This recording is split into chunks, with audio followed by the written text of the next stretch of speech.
बिहार के 5 से 6 जिले इन दिनों सैलाब से मुतासिर हैं। नेपाल में मुसलसल बारिश और वहां से पानी छोड़े जाने के चलते कई नदियां तोगयानी पर हैं। ये पूरी खबर तफसील से देखिए।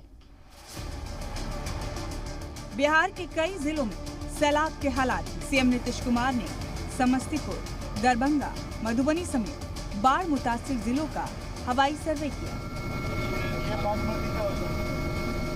बिहार का मुजफ्फरपुर भी इस वक्त सैलाब से बुरी तरह मुतासिर है। नेपाल के तराई इलाके और आसपास के जिलों में मुसलसल बारिश की वजह से बूढ़ी गंडक नदी खतरे के निशान से ऊपर बह रही है। इसकी वजह से नदी के पास और निचले इलाकों में पानी भर गया है। घरों के ढहने का खतरा बढ़ गया है। जहां मदद के लिए नाव तक नहीं पहुंच पाई है, वहां लोग खुद ही किसी तरह आने जाने का इंतजाम कर रहे हैं। सड़कों पर पानी भरा हुआ है, चलना मुश्किल हो रहा है। ये हाल तब है जब मानसून शुमाली भारत में पूरी तरह सरगर्म भी नहीं हुआ है। आने वाले दिनों में अगर जमकर बारिश हुई तो यहाँ क्या हालात बनेंगे, इसका अंदाजा लगाया जा सकता है।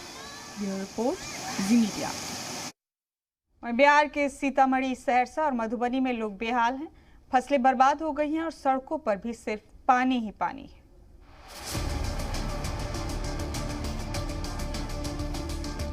बिहार के सीतामढ़ी में सैलाब लोगों के लिए जिंदगी की मुसीबत बन गई। बागमती नदी खतरे के निशान से ऊपर बह रही है, जिसकी वजह से सड़कों पर सिर्फ पानी ही पानी दिखाई दे रहा है।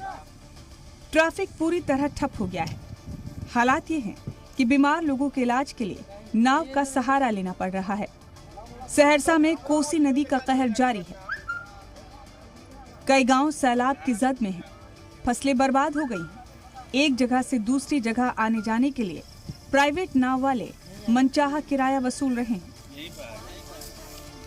हैरानी की बात यह है कि इंतजामिया की जानिब से कोई मदद मुहैया नहीं करवाई गई है। उधर मधुबनी में सैलाब की वजह से नाव पलट गई, जिस पर 10 लोग सवार थे। मकामी लोगों ने जैसे तैसे सभी को पानी से महफूज बाहर निकाला।